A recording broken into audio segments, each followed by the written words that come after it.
요즘엔 거리를 화려하게 물들이는 노란 은행잎, 그리고 붉은 잎의 단풍을 보는 것이 큰 즐거움입니다. 가을이 점점 깊어갈수록 세상이 온통 환한 빛으로 변해가는 것을 보노라면 저도 모르게 감탄이 나오기도 합니다. 이 아름다운 가을 풍경을 혼자가 아닌 누군가와 함께 본다면 그 즐거움과 기쁨은 훨씬 더 커지겠지요. 우리는 다른 사람과 무언가를 함께 나누며 공감할 때 그 속에서 더 큰 기쁨을 느낍니다. 혼자가 아닌 누군가 곁에서 함께하며 서로의 감정과 생각을 나눌 때 그 기쁨이 배가 되기 때문입니다. 물론 덜어는 혼자인 것을 더 즐기는 사람이 있기도 하고, 또 혼자라는 말이 예전과 달리 조금은 흔하고 익숙하게 된 시대이긴 하지만, 그럼에도 인간은 근원적으로 홀로 살아갈 수 없는 존재입니다. 그러나 안타깝게도 요즘 세상에는 홀로 살아가는 사람들이 점점 더 많아지고 있습니다. 그 중에는 젊은 층의 1인 가구들도 있지만 무엇보다 노년의 삶을 홀로 살아가는 분들이 참 많이 계시죠. 그분들은 어쩌면 날마다 이 외로움을 이겨내며 살아가고 있는지도 모르겠습니다.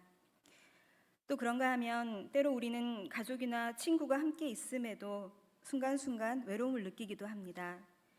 힘든 마음을 알아주지 않는 가족들을 볼 때, 또 친구에게도 속 시원히 털어놓지 못하는 혼자만의 고민을 안고 있을 때 우리는 마치 외딴 섬에 홀로 있는 것처럼 혼자라는 느낌을 가질 때가 있죠. 이렇듯 혼자라는 외로움은 어쩌면 누군가와 함께할 때도 여전히 메워질 수 없는 우리 내면에 깊이 자리하는 감정인 것 같습니다. 그럴 때 우리는 나의 마음을 깊이 헤아려줄 누군가가 함께 있어 혼자라는 외로움, 외딴 섬 같은 고독감에서 벗어나게 해주기를 간절히 바랍니다. 만약 혼자인 것이 어두움이라면 함께인 것은 그 어두움에 비추어지는 환한 빛과도 같이 여겨지죠. 그런데 하나님을 믿는 우리에게 이 함께라는 말은 더 한층 깊은 의미를 갖는 것 같습니다. 가족으로도 친한 친구로도 메워질 수 없는 절대 고독 속 혼자라고 느끼는 우리를 향해 하나님께서 이렇게 말씀해 주시기 때문이죠. 내가 너와 함께 한다. 만약 이 시간 외로움으로 인해 힘든 하루를 보내는 분이 계시다면 오늘 말씀을 통해 언제나 당신과 함께 하시는 하나님을 만나실 수 있기를 바랍니다. 성경 속에는 하나님께서 함께 하신다라는 말씀이 구약과 신약 여러 곳에 걸쳐서 등장합니다. 먼저 창세기 5장 에녹 이야기에서 하나님께서 함께 하심은 동행이라는 말로 표현되었습니다. 하나님께서 데려가시기 전까지 에녹은 300년을 하나님과 동행했습니다. 그렇게 매 순간 하나님께서는 에녹과 함께 하셨죠. 그리고 하나님께서 함께 하신다라는 표현이 직접적으로 언급된 곳은 창세기 21장 22절에 아브라함에게서 처음 등장합니다. 창세기 21장 21절을 함께 보겠습니다. 그때 함께 읽겠습니다. 그때 아비멜렉과 그 군대 장관 비골이 아브라함에게 말하여 이르되 내가 무슨 일을 하든지 하나님이 너와 함께 계시도다. 아멘. 본문에서 그랄 왕 아비멜렉은 하나님이 아브라함과 함께 하신다라고 말하고 있습니다. 그러면 하나님께서 함께 하신다라는 것은 구체적으로 어떤 의미일까요? 그것은 첫째, 하나님의 보호하심을 의미합니다. 아비멜렉은 지난날 아브라함이 자신을 속여 그의 아내 사라를 빼앗을 뻔한 위급한 상황에서 하나님이 사라를 안전하게 보호해 주셨던 것, 또 낯선 땅 가나안에서 아브라함이 노년의 아들 이삭을 얻고 형통한 삶을 살아가는 것을 보며 하나님께서 그를 보호하신다는 것을 깨달았습니다. 그 모든 일들을 통해 아비멜렉은 아브라함이 무슨 일을 하든지 하나님께서 함께 하심으로 모든 위험에서 보호받았음을 알게 되었죠. 둘째로 하나님께서 함께 하신다는 것은 언약에 대한 하나님의 신실하심을 의미합니다. 창세기 26장 24절을 함께 읽겠습니다. 그 밤에 여호와께서 그에게 나타나 이르시되 나는 내 아버지 아브라함의 하나님이니 두려워하지 말라. 내 종 아브라함을 위하여 내가 너와 함께 있어 내게 복을 주어 내 자손이 번성하게 하리라 하신지라. 아멘. 어느 날 밤 이삭에게 나타나신 하나님은 그 아비 아브라함을 위하여 이삭과 함께 하겠다고 말씀하십니다. 그리고 이삭에게 아브라함과 맺은 언약과 동일한 축복을 약속하시죠. 이처럼 하나님께서는 언약에 신실하신 분이심을 이삭과 함께 하신다라는 말씀으로 확인시켜 주십니다. 이 함께 하심은 이후 야곱과 요셉에게로 이어지며 하나님께서는 아브라함과 맺은 언약을 계속해서 신실하게 이루어 가십니다. 셋째, 하나님께서 함께 하실 때 두려움을 이길 수 있습니다. 시편 23편 4절 말씀입니다. 제가 읽겠습니다. 내가 사망의 음침한 골짜기로 다닐지라도 해를 두려워하지 않을 것은 주께서 나와 함께 하심이라. 주의 지팡이와 막대기가 나를 안위하시나이다. 아멘. 삶의 어려움과 고난 가운데 있을 때에도 그 속에서 하나님이 함께 하심을 경험할 때 우리는 고난을 이겨낼 힘을 얻습니다. 시편 23편에서 다윗은 사망의 음침한 골짜기와 같은 절망적인 상황에서도 해를 두려워하지 않는다고 말합니다. 이것은 자신을 보호하시는 하나님이 언제나 함께 하신다는 믿음이 있었기에 가능한 것입니다. 어려움을 나 혼자 오롯이 맞닥뜨려야 하는 것이 아니라 다윗처럼 그 순간 하나님께서 함께 하신다는 믿음이 우리 안에 있을 때 고난에 담대히 맞설 힘을 얻습니다. 그리고 그 힘은 고난 속에서 우리를 향해 엄습하는 두려움을 이겨내게 합니다. 이 시편 23편 4절은 오늘 본문인 시편 139편 7절과 10절에서 다시 한번 고백되고 있습니다. 다윗이 인생의 말년에 지은 이 시편에서 그는 하나님께서 삶 가운데 행하신 아름다운 일들을 노래로 찬양하고 있죠. 그 중에서도 오늘 본문은 자신이 어디에 있든 항상 하나님께서 함께 하신다는 찬양의 고백을 담고 있습니다. 이 시를 통해 우리는 그가 얼마나 깊이 자신과 함께 하시는 하나님을 경험했는지를 짐작할 수 있습니다. 다윗은 이 시 속에서 인생의 어느 한 순간조차도 주께서 함께 하신다라는 진리를 벗어날 수 없다고 고백하고 있습니다. 그럼 다윗의 고백인 7절에서 10절의 말씀을 다시 한번 읽겠습니다. 내가 주의 영을 떠나 어디로 가며 주의 앞에서 어디로 피하리이까? 내가 하늘에 올라갈지라도 거기 계시며 소울에 내 자리를 펼지라도 거기 계시니이다. 내가 새벽 날개를 치며 바다 끝에 가서 거주할지라도 거기서도 주의 손이 나를 인도하시며 주의 오른손이 나를 붙드시리이다. 아멘. 거듭난 자임에도 우리는 때로 영육의 연약함으로 인해 죄를 범합니다. 그 순간 우리는 하나님께서 잠시나마 멀리 계셔서 우리의 죄된 모습을 보지 않으시기를 바라기도 합니다. 자신이 지은 죄를 모두 아시는 하나님 앞에 차마 부끄러워 나아갈 수 없기 때문입니다. 밧세바 그리고 우리아에게 죄를 지은 후 다윗은 바로 그러한 순간을 경험했습니다. 그러나 그것은 불가능한 일이었습니다. 7절에서 다윗은 주의 영을 떠나 피하고자 해도 결코 아무 곳으로도 피할 수 없었다고 고백하고 있죠.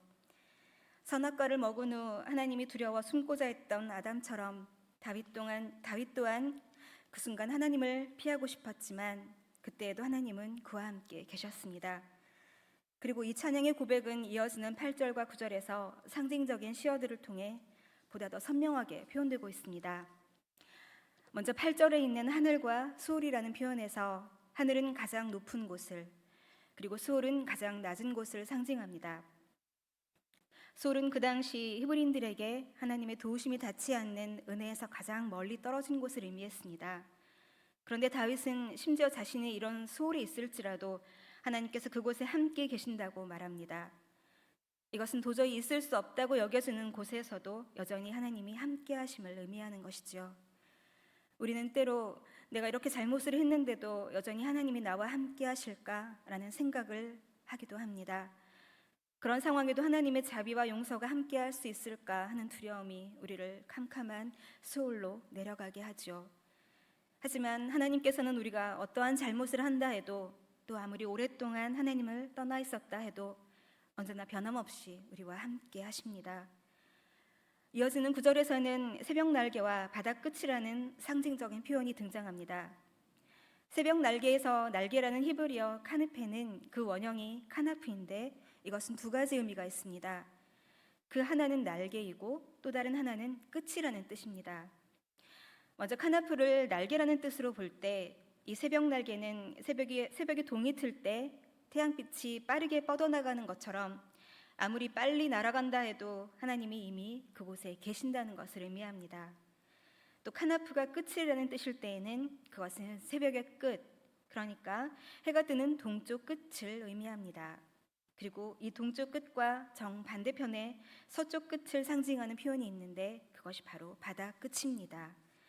이 바다 끝이라는 표현은 히브리인들에게 오랫동안 지중해, 즉 서쪽 끝을 의미했습니다.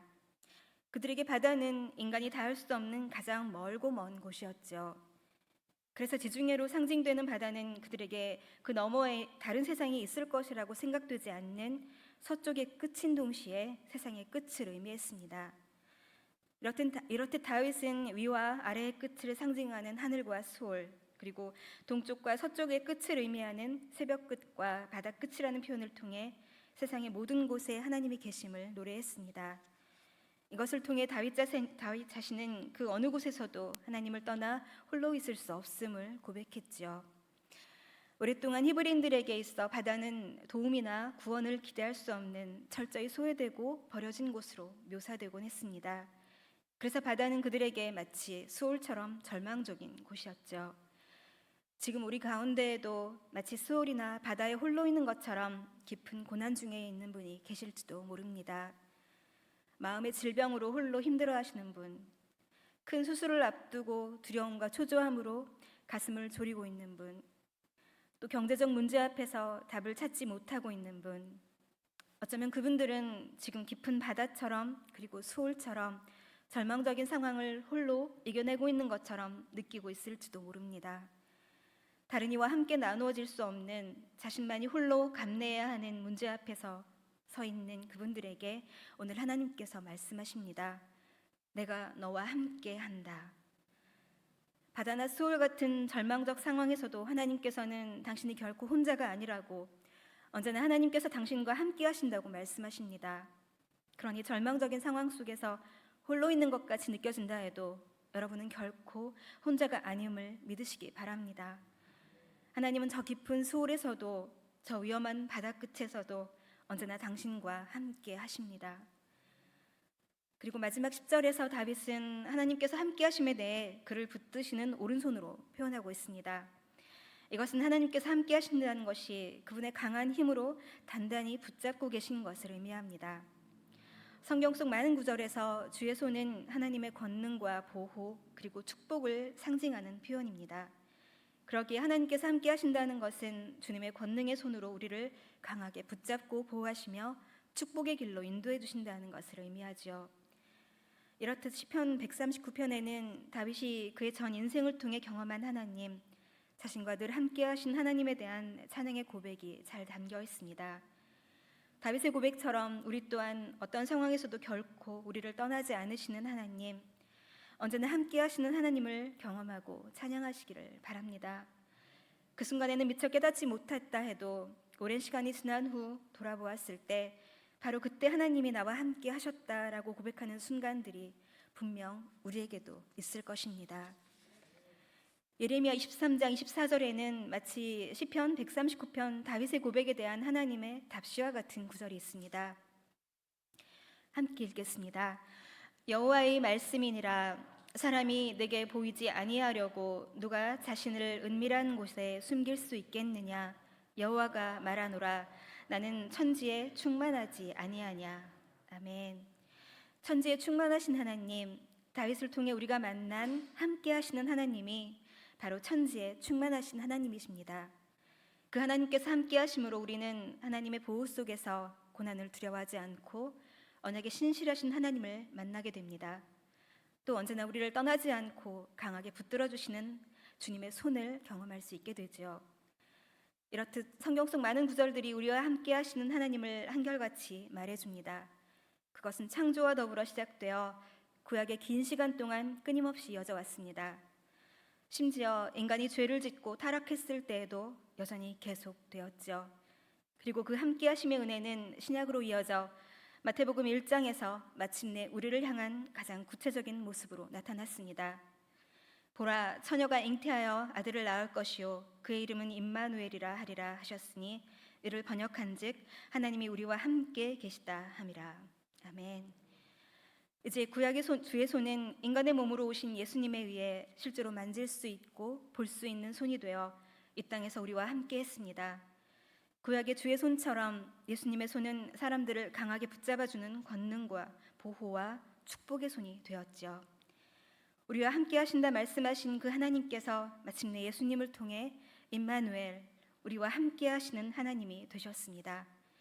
우리와 함께 웃고 함께 울고 또 우리와 함께 먹고 마신 예수님, 우리의 눈물을 닦아주고 안아주시며 우리 곁에서 같은 삶을 사신 예수님이 바로 하나님께서 우리와 함께 하신 가장 분명한 사건이었습니다. 구약에서 함께 하시는 하나님은 이처럼 신약에서 임마누엘의 하나님이 되셨습니다. 그 임마누엘이신 예수님께서 우리에게 말씀하십니다. 마태복음 28장 20절 후반절인데요. 함께 읽겠습니다. 내가 세상 끝날까지 너희와 항상 함께 있으리라 하시니라. 아멘. 예수님께서 분명히 말씀하십니다. 세상 끝날까지 우리와 항상 함께 하시겠다고. 지금 이 순간에도 예수님은 우리를 위한 중보자로 함께 하십니다. 그리고 예수님이 승천하신 이후 이제 우리에게는 성령님이 함께 계십니다. 보혜사 성령님은 우리의 생각을 주관하시고 인도하시며 돌보시는 하나님이십니다. 시편 139편 7절에서 다윗은 이렇게 고백합니다. 내가 주의 영을 떠나 어디로 가며 주의 앞에서 어디로 피하리이까. 다윗의 고백처럼 우리 또한 주의 영을 떠날 수 없습니다. 우리를 떠나지 않고 영원히 함께 하시는 성령님이 계시기 때문입니다. 그러기에 우리는 결코 혼자가 아니라 영원히 우리와 함께 하시는 성령님과 함께하는 존재인 것입니다. 성도 여러분, 하나님은 끊임없이 우리에게 말씀하십니다. 내가 너와 함께 한다고. 우리는 모두 영원히 하나님을 피해 떠날 수 없는 존재입니다. 하나님이 과연 나와 함께 하시는가? 혼자라고 느껴지는 순간조차도 네, 그렇습니다. 바로 그 순간에도 하나님은 우리와 함께 하십니다. 그러니 더 이상 혼자라는 생각을 갖지 않으시길 바랍니다. 하나님은 구약과 신약의 성경 전체를 통해 끊임없이 당신을 향해 내가 너와 함께 한다라고 말씀하시기 때문이죠. 그리고 그 말씀은 지금 이 순간에도 여전히 현재 진행형입니다. 10여 년 전 신학대학원에 들어갈 때 하나님께서 제게 주신 말씀이 있습니다. 내가 내게 명령한 것이 아니냐. 여호수아 1장 9절의 말씀입니다. 내가 내게 명령한 것이 아니냐. 강하고 담대하라. 두려워하지 말며 놀라지 말라. 내가 어디로 가든지 내 하나님 여호와가 너와 함께 하느니라 하시니라. 아멘. 하나님의 뜻이라는 생각으로 순종하면서도 예상치 못했던 새로운 삶으로 들어가려 할 때 제 마음속에는 두려움과 걱정이 앞섰습니다. 그때 하나님께서 주신 여호수아 1장 9절의 말씀은 제게 용기와 믿음을 주었습니다. 하나님께서 함께 하신다는 약속, 그 약속을 믿음으로 그래서 붙들고 나아갈 수 있었습니다.